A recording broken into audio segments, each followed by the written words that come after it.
lòng. Cảm ơn em. Sao rồi chị, thấy thoải mái người chưa? Ôi dồi ôi, quá là tuyệt vời em ạ. Tuyệt vời luôn đúng không? Sao vừa rác hơi chị thấy đau không? Chị thấy nó hơi châm chích một tí thôi em ạ. Hơi châm chích một tí. Xong là về sau dễ chịu lắm. Dễ chịu đúng không? Là Rất một là lúc dễ thì chịu. nó quen, đấy lúc tháo cốc ra nó nhẹ tênh người luôn đấy. Đúng rồi. Bây giờ em đánh giá dấu rác hơi chị nhé. Thứ nhất là màu sắc, nên màu khá đẹp luôn, hồng hào. Đây, thận, gan, tỳ, vị, tâm phế đều đẹp. Hồng hào chứng tỏ khí huyết lưu thông tốt chị ạ.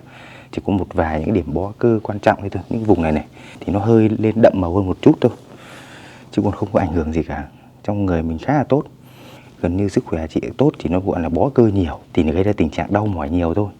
Đấy. Chị phải ngồi suốt hết nên là đau mỏi lắm. Thôi lâu lâu cứ phải đi, mình đi gọi là đi bảo dưỡng sức khỏe mà chị. Đúng đấy em nhỉ. Nhờ có em chị cảm thấy là sức khỏe mình nó ổn định trở lại. Bây giờ nhé, sau cái rác hơi nhé thì 8 tiếng sau mới được tắm. 8 tiếng hả em? Vâng, kiêng nước, kiêng gió mà quần áo kín cho em. Vì sau khi rác hơi xong thì cái lỗ chân lông nó mở ra đấy, thì mình kiêng những cái hàn khí nó nhiễm ngược lại mình. Đấy nên mặc quần áo kín. Đấy, kiêng nước, kiêng tắm cho em 8 tiếng vậy nhé. Ok. Để nó nhiễm ngược lại còn bị nặng hơn đấy. Tí cái mặc quần áo, tí ra ngoài cái mặc quần áo kín là được.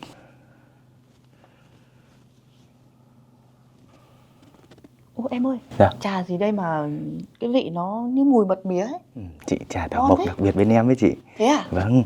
Ôi chị chưa bao giờ chị được dùng cái trà như này ấy. Cái trà này thường là sau buổi trị liệu ấy nhé thì sẽ uống để thứ nhất làm ấm cơ thể. Đấy, thứ hai nó công dụng là đào thải độc tố. Đặc biệt với chị em phụ nữ nó còn làm đẹp da nữa cơ. Tốt quá nhỉ. Đấy, rất là tốt. Đấy, mà nhá, chị uống xong ấy, chị còn cảm giác như kiểu nó lan tỏa cái mùi nó thanh thanh, còn ngọt ở trong cổ họng ấy. Dễ chịu lắm. Thường thì sau buổi trị liệu sẽ uống. Đấy. Hoặc là chị cũng có thể mua để mình uống ở tại nhà. Đấy. Tốt quá em ạ. Kiểu mình đi trời lạnh chị. Về nhà ngồi nghỉ ngơi mình có thể hãm một tách trà mình uống. Đấy. Rồi, của chị xong rồi nhá. Chị cứ ngồi nghỉ ngơi uống trà đi. Cảm ơn em.